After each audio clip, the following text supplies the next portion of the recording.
Michael. Raz, Yeah, it's another good afternoon time. it's a delightful day. It's a delightful day. Yes. And we have the chief of delightful Yeah. with us. You have to be excited even just with the coat that's on, Yeah. right? Like, And soon he's gonna open the code and also gonna show us the Okay. box. It's just a spoiler, so wait for that. I'm waiting. Yeah, I'm super excited today, not just because Avi is a very impressive person.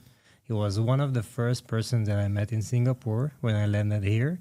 We had a nice walk at the Botanic Gardens, and I learned a How many lot. weeks were you here to where you met Avi? I think maybe 3. Well, that's impressive. Within the first month. Yeah. Yeah. So one of the first person I learned a lot from Avi. Every time that we have a conversation, I'm for sure have like around 2-3 nuggets that I'm taking forward.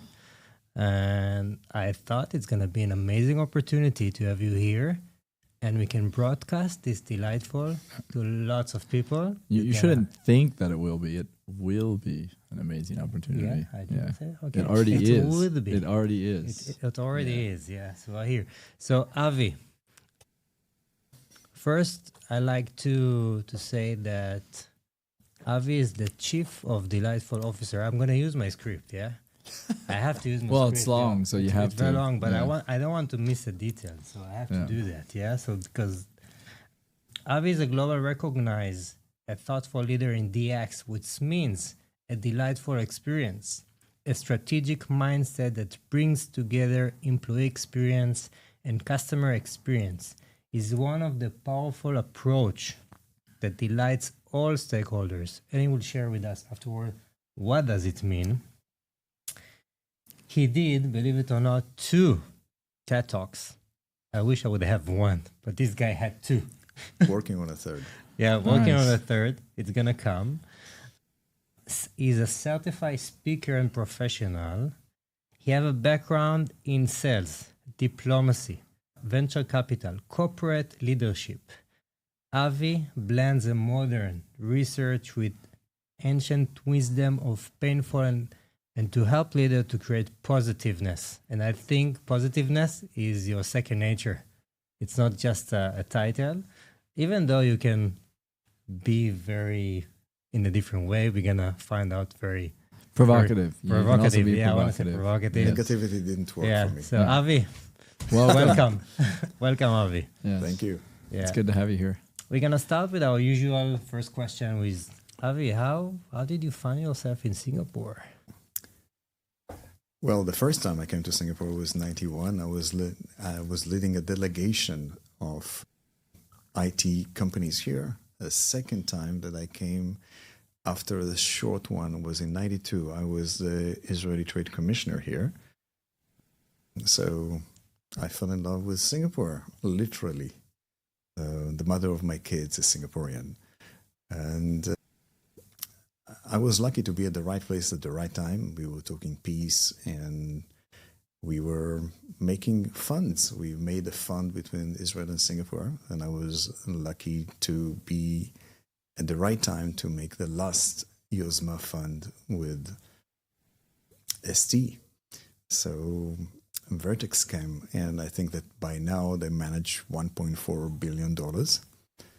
So yeah, that's how I came to Singapore. And I Haven't left since. No, I left. I went back to Israel. I worked with the Singapore Telecom. They invested in 9 companies in Israel through my company, and they had 5 exits. So that's not too bad for No. Not a shabby stat. Yeah. early stage. And then they, after the work with me, they bought 2 companies with about $500 million. So yeah, not too bad.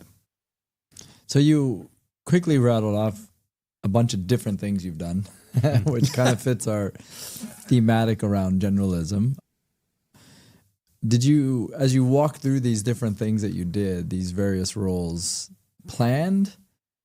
Was it you just kind of trajected into another one to another one? Because it's, you know, it's running these businesses, it's venture capital, it was the diplomatic roles, then it's leadership roles in company, then you're now a speaker.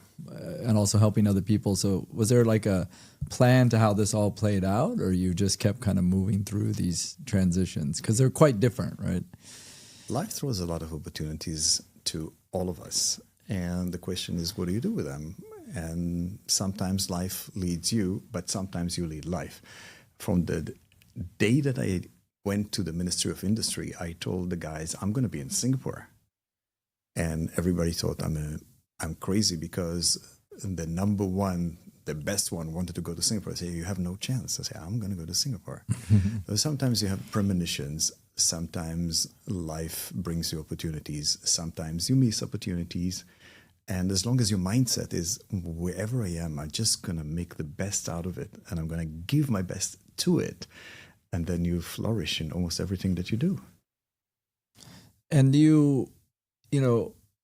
you help others think that way? Like, because I think you just kind of said like life gives you these doors to walk through, and what you're doing is walking through them. How do you correlate that to like when you're coaching people and talking to people that because that's a different mind shift than a lot of the people that don't see these as people. Barriers versus things to go through. I don't coach people. There's so many coaches and certified coaches. I leave it to them. I am a very impatient person. So I mentor people, and I mentor them if they are willing to tolerate my creativity and be able that I'll tell them things that they may not like. And I disclaim it. I say, if you want to buy my opinion, they have to pay a lot. Buy my opinion, I'll give it to you. And then I have also a Jewish comedian, I think Groucho Marx say, if you don't like my opinion, I have another one. I like it. And Lenny, my mentor, is 89 years old. He say, once I had an opinion, and that was the worst day of my life.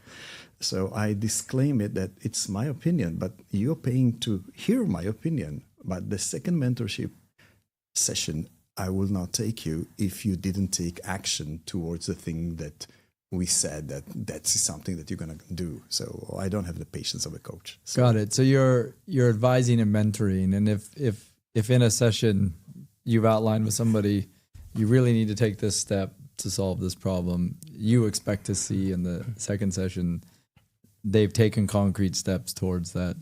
And I don't mind how long will it take, but you have, the biggest problem is execution. Everybody can give you an advice, but how you take it and you execute it, that will determine your success.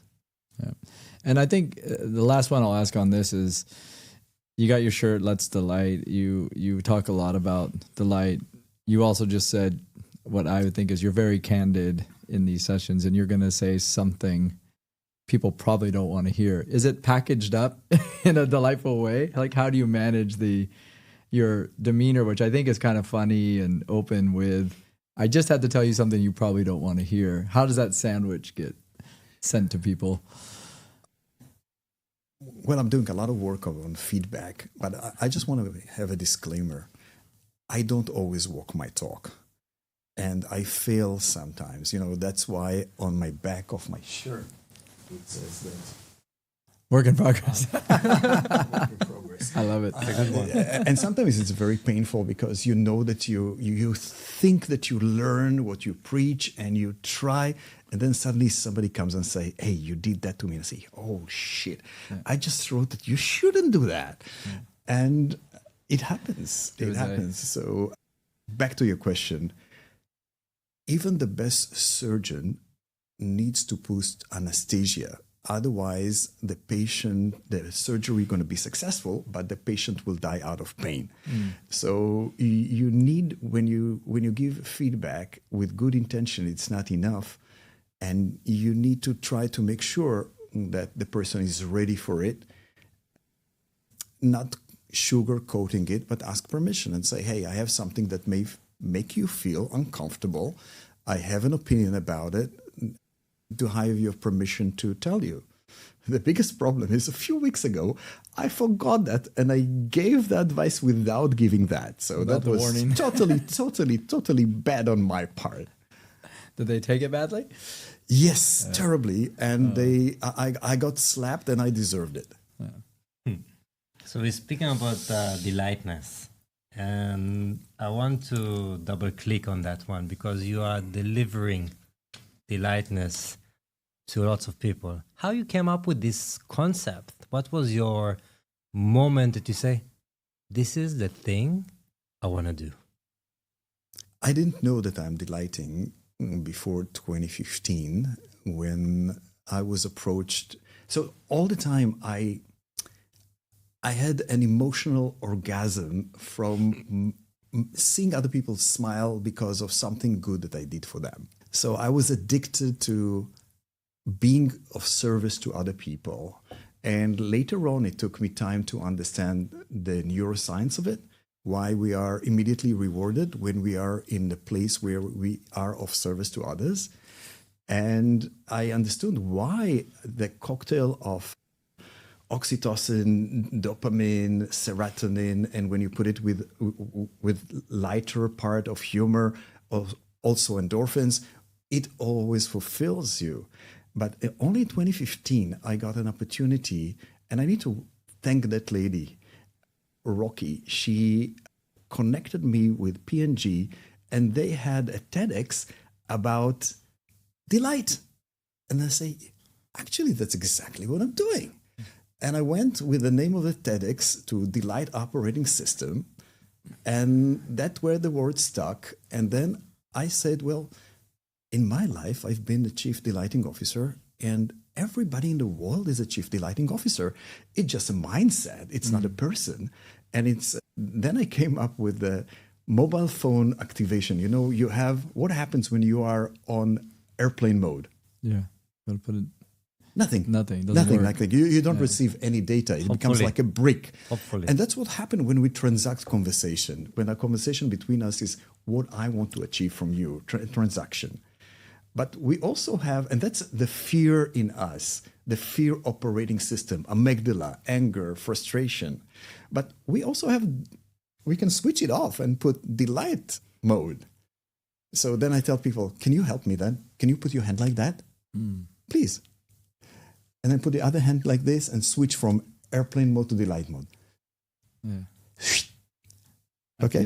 Now, when you do to somebody else, be very careful. Because don't tell somebody, please go to delight mode.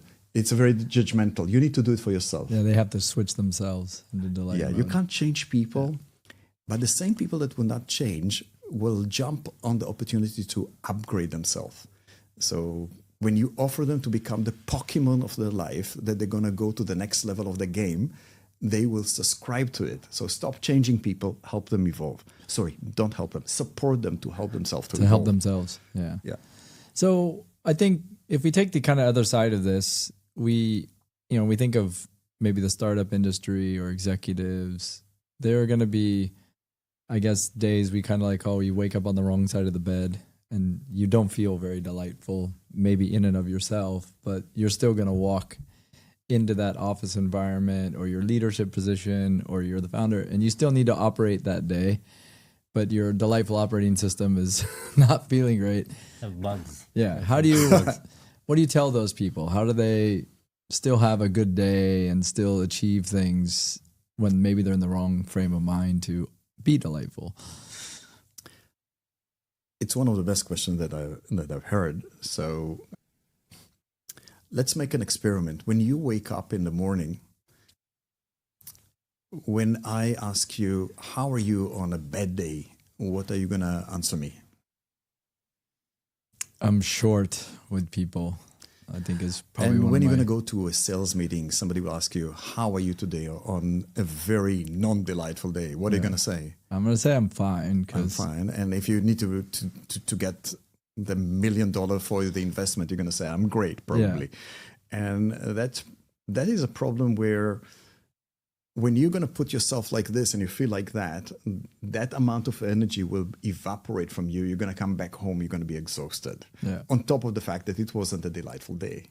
Now, what if I'm going to share with you 2 words plus 1 that every time you feel this way, you're going to be uplifting yourself and others while still being authentic? Would you want to learn these 2 words? Yes, of course. Okay. I'd pay money for them. Okay. Now we need to have an experiment, all right? And you can see I answer this question sometimes, I get it, and you can see thousands of people doing the same thing. So I ask them to do this. In a minute, I'm going to ask you to put your hands like that. And every time you're going to say yes, you're going to put your hands 1 inch to the side and 1 inch up. Okay? Okay. Cool. So when we wake up like this with horse restraint, blinders, and we only see what's coming, what did not happen yet, the problems, the errands, what people said that bothered me, the challenges in my family or at the workplace. But that is not life. Now help me out. Put your hands here. So Raz, do the same. All right. Okay, Did you wake up on a good bed? Good. Yeah. Yes. Yes. All right. Do you know that there are millions of people that are homeless and in very bad situation? Yeah. Do you have running water? Yes. Yes. Okay. 720 million people in this world have to walk about a kilometer to get water. Are you living in a safe country? Yes. All right. I don't need to tell you what happened in Ukraine and in the Middle East, all right, and other places in the world. Do you have sufficient resources for your income? Yes. Yes. Are you healthy today? Yes. Yes. You know, I have 2 friends, good friends, that are having cancer today. Yeah. Do you have friends? Yes. Do you have a family and people that love you and you love them? Hopefully. And the list goes on. Yeah. This is our life. Yeah, this is not our life. This is what did not happen in our life yet. This is our life. So now ask me, what do I feel on a bad day? What do you feel on a bad day? Blessed and grateful and very sad, or blessed and grateful and super angry, or blessed and grateful and whatever it is. And this gives me the ability to be authentic. I can share with you what's going on without being a downer. Especially with my staff, they know, okay, he's having a bad day. I can understand that, but I also remind myself that no matter how bad the situation is today, it's not my existence. This is my existence.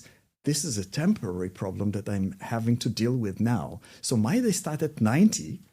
And if the worst comes to worst, I'm going to go to bed with 90. Yeah, it doesn't mean that I'm not affected, that when I did not walk my talk, I was eating myself up. I say, how dare you be there and telling people to do, and you don't walk your talk. So it was very tormenting. But it was 90, because that is something that I can work on and try to improve over there. So that is also helpful for the people that you lead, because they can see that you are authentic and that you're not dumping on them. Now you're going to see 4 types of people when you're going to say that. The first one will think that you became religious. The second one wouldn't care. The third one will be very curious to learn from you. What is it, blessed and grateful? Tell me. But the fourth one is the most important one. I know, because I was one like that. They're going to put their eyes down. I know, because when I lost all my money, I ran a $200 million fund. We got $50 million already in the bank. And then 2008 come and collapsed us. And boom, I got no money. Wiped out. At that time was challenging also in my personal life. So I was really down, depressed. And when I went to the synagogue, which probably was the best meal that I had during the week, when people were so Popeye and they're so great, I felt bad, because I didn't like the situation I'm in, and they're so good and I'm so like that. And that time is we have the responsibility for these people that we feel that they're not well now, but we are so great. We are so blessed and grateful. We have the maybe responsibility to go to them and say, hey, let's have a cup of coffee. What's going on in your life? Be there, be a listener, if you can connect them with someone, if you could help them a little bit, because at that time it was so desperate. And now I derive pleasure. You ask what drive me to do this is because I was there.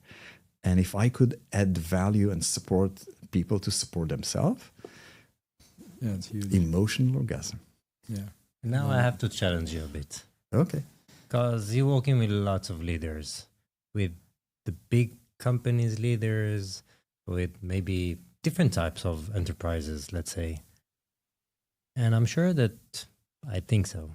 Some of them will look at you and Avi, I cannot consume it. Like, I don't understand what you're saying. How do you deal with them? Which type of concepts do you share with them to break their barrier of to listen or maybe to be more open? I don't. I'm one of the most lucky guys that work with people that when they see what I do, they subscribe to it. So there are leaders that are really positive leaders that they want to replicate their positivity and they're looking for a system that they can do that can stick and work. But I don't have any toxic leader that come and wake up and say, I need Avi to give me positivity. That never happened before. Actually, 3 months ago, I was thrown out of my positivity to negativity and negativity research, right? Because I research appreciation, kindness, generosity, feedback, all of this positive stuff. And then I was talking to two people that were victims of toxicity in the workplace in two companies that are supposed to be the best place to work, all right? And I was so angry when one of them said, I considered suicide. And then I was so angry. And I went to research and I wrote a big article on LinkedIn, and a part of it was published on HRM about the 12 archetypes of toxic people. And then now my second part is how do you deal with that? And the third part that I'm currently writing is about post-traumatic growth, how you transform that experience. And through the story of my life, I have a deja vu because I had the toxic leader, and not because he wanted to be toxic. He didn't know any other way. But eventually, because I managed to manage myself and I got very lucky, I ended up to be his boss. But sometimes I think, like Professor Kahneman, the late Kahneman Nobel Prize winner, said, it's not happiness that we should look for. It is the role of governments is to prevent misery. And I think that while we're doing with positivity, we also need to make sure. Oh, the best quote that I got about toxicity was from one person that we interviewed for our book, is the legendary Gary Reach, the former CEO of WD-40. Oh, that's great. And I asked him, what happened when you have a toxic leader in your organization? And he'd say, I send him as fast as possible to the competition. And that, and that was great. And I think that companies should be very aware that it doesn't matter if the person is a rock star in sales, just send him away. He's going to destroy your company. Yeah. I think it's a great point. I had a debate previously in one of the companies I was working for, and I said, toxic people doesn't lead to success, no matter what their performance, expertise, what they do, and it took time to convince. So It's funny though, because you mentioned, and I find this correlation in my life where I work, the places that talk the most about how they're not and how they have all these things in place to where it's the most amazing place, I have found to have the most toxic people working in these places. Where I go to the ones where it's not on the wall and they're not, of course they expect good behavior, but they're not pounding the table that it's one of the principles. Oh, you remind me something. You know, when I work with Marina Bay Sands, at the beginning they had a score of 140 in TripAdvisor. You know, after $5 billion invested, that's not a great score. And they called us and we worked with them for 7 months. And one of the anecdotes that I heard back door, the problem was that they had a toxic leader and he would go to people and, like someone that we all know, he would tell them when they piss him off, he would say, "You're fired." And that created a lot of fear. And instead of collaboration, people were trying to take care of themselves. And we worked with them. And within 7 months, they went all the way up to 36 in TripAdvisor. But the interesting is, when we sit together, they told me the story about that toxic leader that had to go. They told me that when things went wrong, he would pound on the table. That's what reminded me. He would pound. Why we have such a big line and the rooms are not ready? And why the hell that I hear so much noise on the table? On the table. And then everybody in the mind say, it wouldn't be so noisy if you wouldn't pound the table. Exactly. Yeah, but then they got a great COO and a great team, and they were so into helping each other and supporting each other and as one team. Because that COO that came and took us on the first day of our workshop, he would say, if you don't want to be joyous, if you don't want to take care of your people, take a CV and go to Sentosa. And he would go and say that in each one of the workshop, and he would be himself handing the certificates to the leaders and say, it's important for me. We need to work here like a family and take care of each other. Otherwise, it's not going to work. And he did it, and the team did it, and it's an amazing team, and we were very privileged to work with them.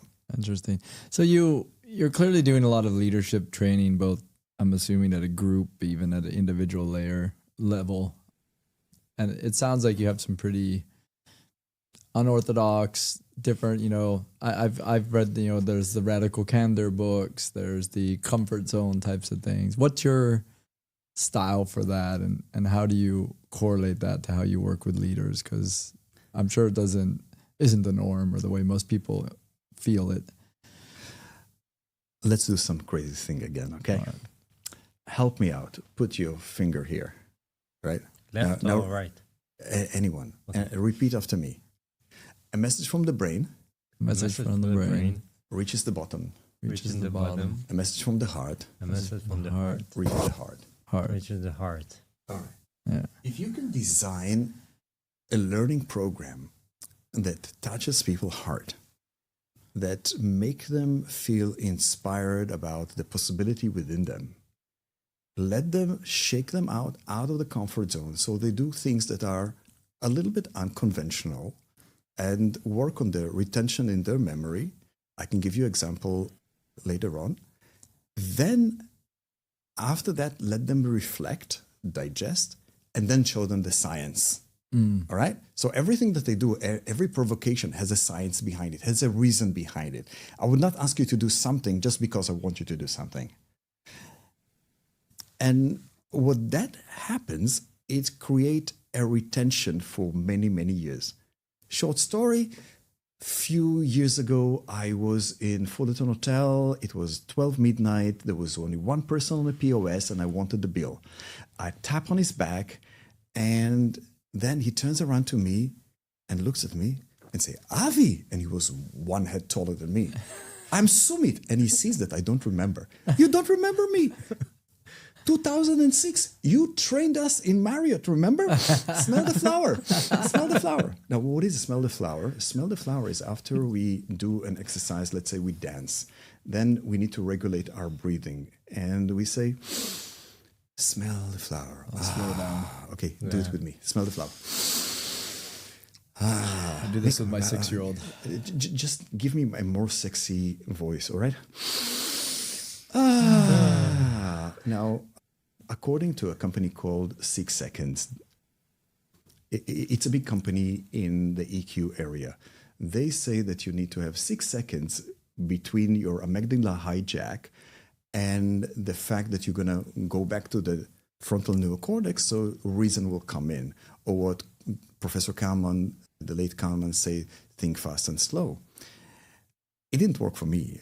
I'm a redhead, and my regulation is not as great as other people. 6 seconds is definitely not enough. And then I realized that I'm not giving people the right thing because 6 seconds is not enough. Just because few research show that, it doesn't mean that it's right. And an incident that happened to me in Kutupat Hospital, I was supposed to train the nurses over there. And as we go to the car park, a police car goes 25, 30 kilometers an hour and touches the tip of my foot. And as a redhead, I get hijacked. What the hell? How can you, as a police, I could be a patient instead of being a teacher. So I want to cut all the way to the other side to tell the policeman what I think about the reckless driving. That's not supposed to be. He's going to kill someone. And then Cheyenne today is probably the best speaker in positive psychology in Singapore. She's absolutely amazing. She did her master's there, and she touches me like here and say, Avi, smell the flower. And then I snapped. Then I realized that it's more effective when you buddy up, when someone that knows you could tell you in a very nice way that take it easy, but not in a condescending way. So what I do when in the workshop, for example, I ask people, please go to everyone in the room and share with them, please smell the flower. And the interesting thing I say, don't do smell the flower, which means you're angry, calm down. It never works. It's judgmental. But take it from the heart and put it there. Smell the flower. I am here for you. All right? And that really works. And that's the power of us as a team, that we work together. We know each other. We know when one of us is snapping out. And it's our responsibility to take care of each other. And when the leadership come to that understanding, we're going to keep on. Oh, I got from the CEO of one of the biggest retail companies in France. She sent me a message, Avi, I didn't smell a flower. I smelled the entire container. So it's kind of a ritual that going in between leaders. And I create this. I'm blessed to have an amazing mentor, an amazing team that each one of my team is better than me.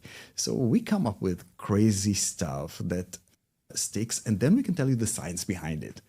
But if we did like this, you're not going to remember it. Yeah.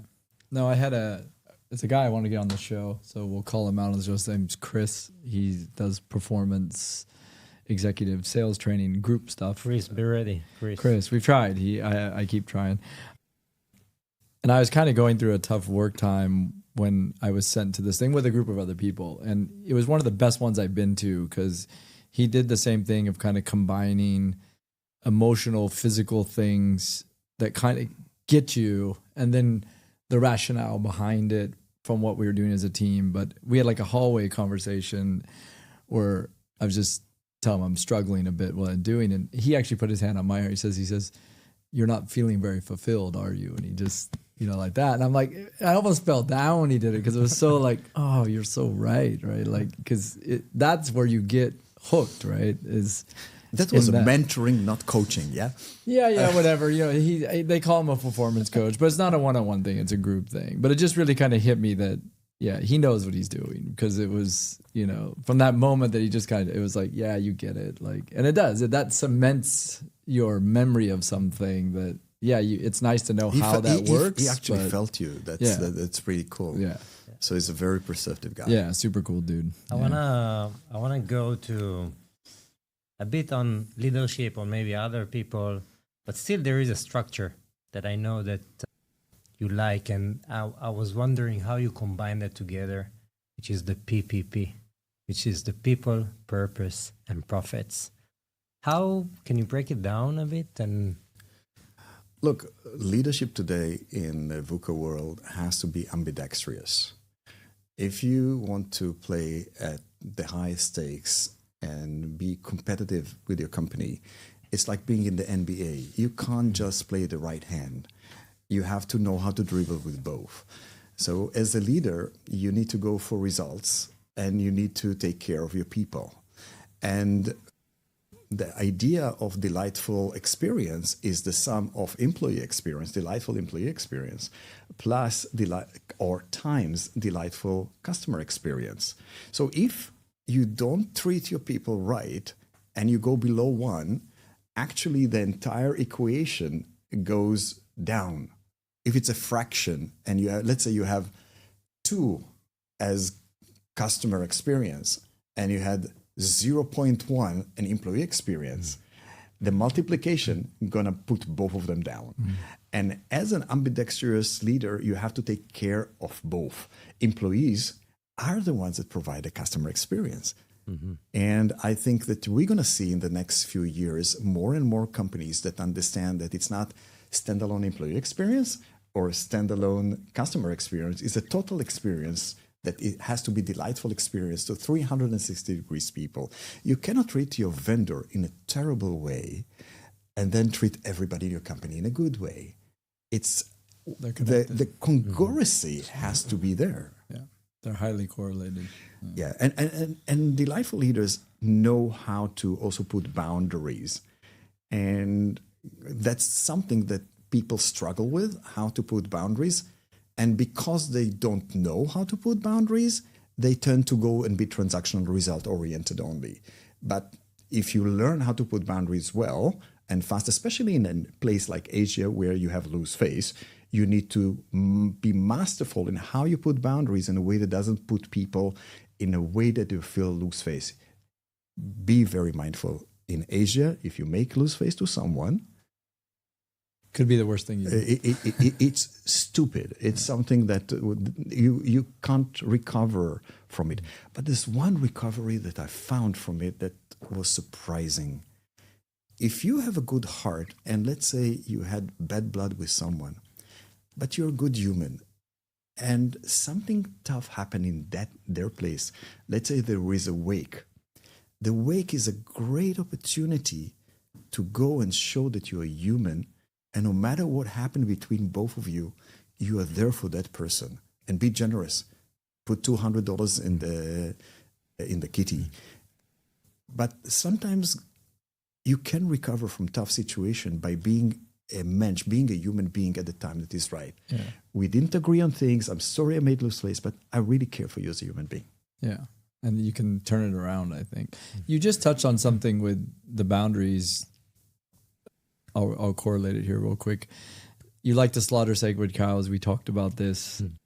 One of the ones you mentioned that kind of threw me was this, that being selfish can actually be a beneficial thing. But what other, if that's one of them, I'm sure you have many of them. What's your favorite sacred cow to slaughter in these situations that throws people? I hope that people that believe in cows don't feel offended. Yeah, it's not, we're not literally talking about it. Because I don't eat beef only once a year. So anyway, would you do me a favor? On your mobile phone, tell me the definition of selfish. I don't have a phone over here. I'll look it up. Yeah, Give me a second. I'll ask ChatGPT, sorry. What Definition of selfish. Okay, read it out loud. Lacking consideration for others, concerned chiefly with one's own personal profit or pleasure, acting in a way that prioritizes one's own needs or desires at the expense of others. Okay. So here is a problem. The definition that you just read is a definition of a stupid moron, and a lazy one. Let me lead you into this. Okay, let's say if I'm focused only on my profit and pleasure, all right? That means that I need to be successful, so I'll have profit, and I need someone to love me, so I'm going to have pleasure, unless I want to be a monk until the rest of my life. I want to have a relationship. So I can only do this with other people, all right? Now, if I need other people, what do people need from anyone before they open the door to someone that they don't know, to give them a job, or to allow them to sell something to them, or to open their heart to date someone? What is the one ingredient that if you don't have that in that person, you will not open the door? Trust. Yeah. What is the possibility that you're going to trust someone that you know for sure that doesn't care about you and is chiefly concerned with his own pleasure and profit? Zero. So if you're a really selfish person and you want to achieve profit, success, love, you need to be chiefly concerned with the success of others. With loving others, make them feel loved. With the success of your employees, you are responsible on their success. The more successful you are, the more successful you are. And you are a moron if you don't know that. So by being selfish the way that definition showed me a loser that doesn't understand life. I blame ChatGPT on that one. So we need to reframe. And just because everybody say that this is how it is, doesn't mean that it is like that. And the worst example that I can give to you is at the time that I was depressed, people come to me and tell the cliche, if you don't love yourself, you can't love others. I say, thank you very much. That was very uplifting. It's like somebody by a boom, go down. Number one, it was not true. I could love my kids. I could love my dog. I could love my employees. I could love my customers. I could love my community. I could love my friends. The person that I didn't love and didn't speak respectfully with, it was me. And bounding myself on all the mistakes that I've done.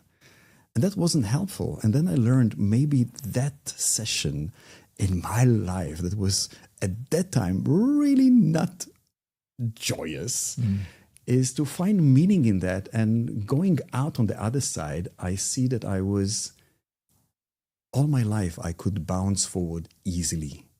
So God or the universe say, you don't understand. You have no empathy because you think that everybody is like you. Now, I'm going to show you. You're going to go down. And when I cut to 10, you're going to be on the floor. All right?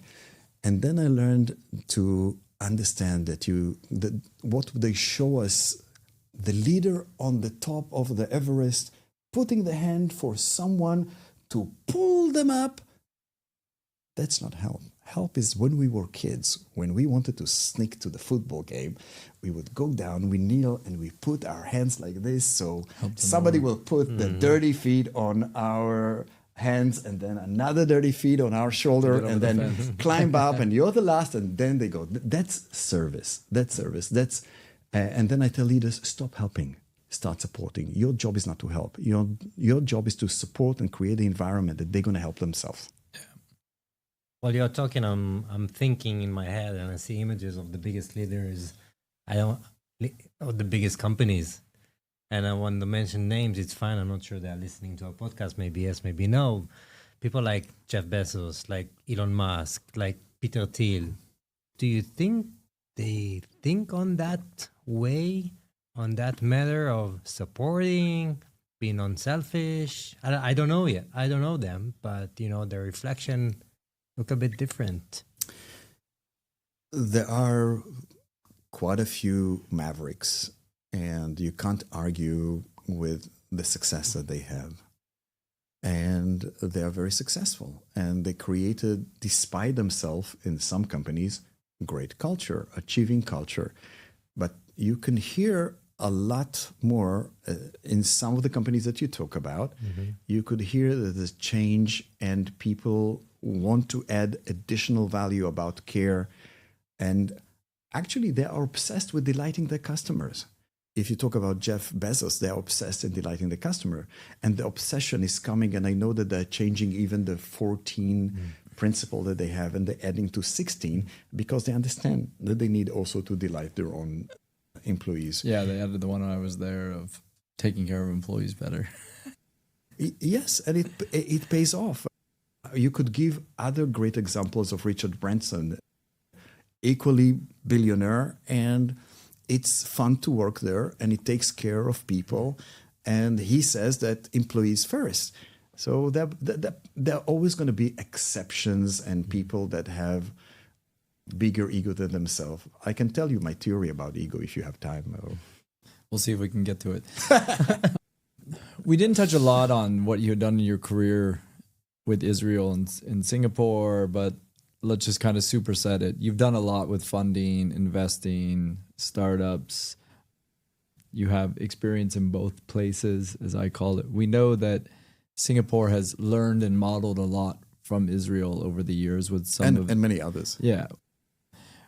If we're in the advice giving mode or mentoring, and we're mentoring Singapore, what have you learned from all your experience in that ecosystem that you would kind of say, wouldn't it be great if this happened in Singapore to make it a better ecosystem than what we have today? Oh, that's a wonderful question. But by the way, I'm a big fan of Singapore. I can't say how much. I'll equate that to the red jacket. Absolutely. When I start my keynote, I said, I have a split personality. And I show 2 pictures of mine with blue and with red. And I say, on one side, I am an aggressive and creative Angmo. And on the other side, I'm a law-abiding Singapore PR with 2 Singaporean kids that love daddy so much that one of them is in Sydney and one of them is in UK. Look, Singapore have done tremendously. I think a good question to ask afterwards is what Israel can learn from Singapore, or what the entire world could learn from Singapore. But I think that, very interestingly, I'll start with a question. You know, there's a Jewish thing that a goy asks a Jew, why do you answer every question with a question? And the Jews say, why not? So I'm going to ask you. It's a well-known one. So I'm going to ask you, when your kid come back to school from school, what question do you ask him? It's my little one. It's a her. Yeah, I tried to ask her if she did something fun or interesting, and I don't talk about homework in school that much with her. I tried to say, like, did you have a good time today? Did you do something fun? Did you do something funny with your friend? That's a great question. Yeah. That's a great question. Because then it'll usually come with a story. If I just ask her about homework or school, it's just going to be a yes, no. So I want to emote a story out of her, and it's usually something funny will do that, right? That's fantastic. But majority of the people will ask, what did you learn today? The Jewish way of doing it is say, what question did you ask today? So... asking them what question they asked. What question do you ask today? And I would have a prize in my home to say, if you ask a question that the teacher find it hard, you're going to be rewarded. Why? Because today with Rabbi Google, you could get all the answers. You could get That's all a new one for me. you could get all the ansers in the world. I was gonna say, we should start calling Rabbi Chat GPT now. And you talk to the priest GPT and the AI. You're going to get all the answers in the world. Yeah. So answers are less relevant when you want to educate. And I think the education system. There are 2 things that I would hope to see in Singapore in the next decade. One of them is that the education system will encourage debates from kindergarten, encourage from kindergarten people to be curious, ask questions, and have the patience of the teachers to say, I don't know. Let's all go to Ask GPT what it is about. And it's a great question. So if we as teachers and educators will have a generation that is incentivized to be curious, learning, expanding, rather than being afraid to ask a question whether people will laugh at you. And there's no bad question. Actually, the worst question, there's actually a book by the guy that develop ways, he say, fall in love with your problems. If we're going to have a different relationship, I think the Israelis have a different relationship with the word no. It doesn't come for an Israeli with an exclamation mark. It comes with a question mark. It's not emphatic. No, it's more no why. Yeah. So, and it's no now, when. Maybe now it's no, but maybe tomorrow it's yes. Yeah. So if we could change the relationship with how we tolerate, encourage, and celebrate questions that are totally weird and be able in the system to do that, we're going to have a generation that's going to come, they're going to be more curious, more adventurous, more encouraged to go out and know, okay, I fail, I'll bounce forward. I have a program. It's called Bounce Forward with a Smile. Bounce forward. You need to bounce forward. Bouncing back means I'm going to hit the branch the same place. I need to apply the learning and bounce forward. And the second possibly advice that I would say, one of the reasons that Israel is so successful in the startup is because you already have a fifth, sixth, or seventh generation of CEOs that made it. Now, if you could attract CEOs that made it and headquarter the startup here, a viable thing, not just because they come for retirement, regardless of whether they're Singaporean, like bring them here. And their capability of understanding the financial markets, understanding what is to run a Nasdaq listed company, what is the discipline that you need to have about it, the influx, the same thing like what Israel did with Yozma funds that I helped to facilitate, the last one, Vertex, is have this knowledge and experience come to bring the things up. And I think that they are on the right track. There's so many things today that every country can learn from Singapore. Yeah, and I think it was, I've been digging into the budget, which came out yesterday, right? And it was great to see them try to tackle a few things around SGX and entrepreneurship, some like, it's a start. Look, this is the best government in the world. Yeah. And if every country would have been run like Singapore, we would have had a prosperous and safe world. Yeah, it'd be a much better place. Yeah. But let's touch on like one thing that you think that Israel need to learn from Singapore. One? There's two. Many. Yeah, we don't have time for a ton. One. Just wanna your best one. One thing, as an Israeli, I was listening to you, and curiosity is something that the other day, my middle one, I asked her, by the way, how was school? She said, I think I asked too many questions. That's what she said. You love that. That I think I asked, and I'm like, okay, we're almost 2 years here. The system didn't take over my kid. Yeah. So that's good. That's good. So, but for sure there are so many things, but let's touch one before we go into our ending. Singapore, I was lucky. One of the people that I had the pleasure to mentor is probably going to be the best speaker in the world on what she refined as actionable foresight.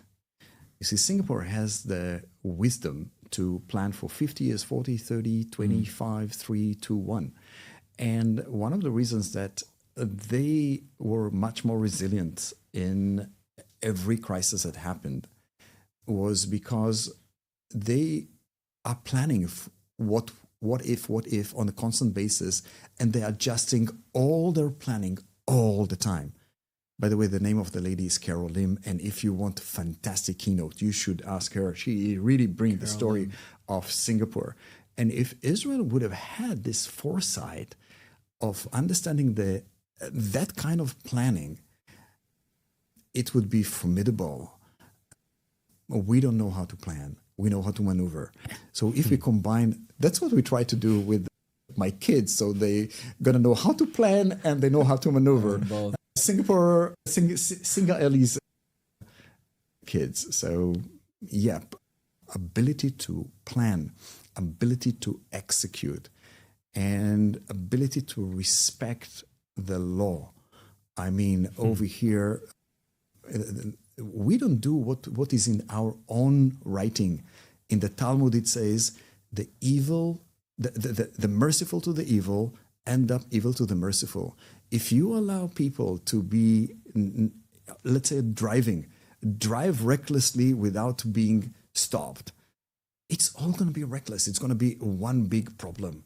You need to respect and just make sure that everything is, you don't have to all the time bend the rules. Sometimes you need to live within the rules. So that's the two cents advice to Israel. That's a good one. Hope they're listening. All right, I think they are. We obviously could do this all day, and this has been fun. And I think our closer questions are probably going to throw people too, given your responses to things. You're talking to your 20-year-old self. What are you telling him? Nothing. Yeah. Nothing. I wouldn't be me if he did not do all his mistakes and all of the problems. The second thing, it won't help me to talk to the 20 years old because it's not going to change. I need to talk to my 80 years old that will tell me, Avi, I want you to do this now. And that is the problem with a lot of us in life, that we have this we think this, and today was a terrible day. But when I'm going to be 80, I'm going to say, you remember in 2025? It was such a great day. And if you don't know how to enjoy now, that's the advice that my 80 guys give me all the time. Enjoy today, serve today, do something nice for someone today, take care of something, learn something, add value. And your 80 years old is you. So talk to the one that can make a change, because you can only make the change now, not when you are 20 years old. Yeah. You're throwing our whole framework off, but it's such a good answer. It's such a good answer. Yeah. I want to go to the mental and physical regime that you have. I know you do your walks, because I did one with you. But beside that, or do you want to talk about your walks? I'm blessed with great mentors and people that inspire me. The person that inspired me for the morning walk was Ron Kaufman, the #1 guru of service in the world. And I learned how I could invite other people and serve them without disrupting my day. So twice a week, I invite people to walk with me. First session for free. And, and twice I do Qigong and gym. Once a week, I do a 10 km once a month, half a marathon. I walk upstairs. So this year, my record is 120 floors. I try to see if I can climb the Burj Khalifa, but I managed to climb Taipei 101, but they don't allow me to Khalifa. So I need to wait for the next big building that allow me to climb. And yeah, that's basically what I do. How many steps a year then? Do you even track it, or for walking? For walking, I usually, like everybody, 10,000 steps is the minimum. But over the weekend, it would be 11 kilometers or half a marathon. Because you go out and take a run? Or is it a walk? It's just that it's a walk. I was a basketball player, and my two knees went. Yeah, I'm not a runner either. Yeah, so I'm 63. So you don't look it. You don't look it. I know. I look 85. Yeah. No. See, we have like I'm 43, you're 53, and then he's 63. That's a weird one. I know. 10, 10, and 10. I just realized that. Yeah, that wasn't planned, everybody. I'm Young sure lads. you read and listen to a lot of things. Anything you want to pass on that has been instrumental for you that you'd want to share, whether it's a book or a podcast or anything? There are 3 songs that helped me in my life significantly when I was, when you are a romantic guy, your heart's going to be broken. So the songs that helped me was, the first one is Lonely People by America. And don't give up until you drink from the silver cup and ride the highway in the sky. The second one was Ralph McTell. Let me take you by the hand and lead you through the streets of London. I show you something that make you change your mind. And that gave me perspective, that I know that no matter what the situation is, there's so many people that could benefit. And, if you're living in Singapore, there's about 6 billion people that are going to say, give me your passport. Yeah. I'll come. Like, you're already doing okay. You're here. Change the place with me. And the third one was the one that put me on a mission to delight the world, one person, one organization, one community at a time. Sympathy. And sympathy is what we need, my friend. And sympathy is what we need. Yeah. I have to hunt for these songs for the show notes. Yeah. And a recent book that I read that made an impression on me, that took me for a movie, was The Kings of Shanghai, the story of the 2 Jewish families that were in Shanghai, saved 18,000 people. And then Mao came, and then the Kaduris, and how the Kaduris had so much foresight in Hong Kong, and how they invested and made a $1 billion nuclear reactor in China to help China in their industrialization. Wow. And I was just day before yesterday in Hong Kong, and I was fortunate that the COO of CLP helped me to go to the museum of the Kaduris and see how the foresight of people and how they were so generous and try to make the community and all the people that fled from China, how they can be farmers and help them.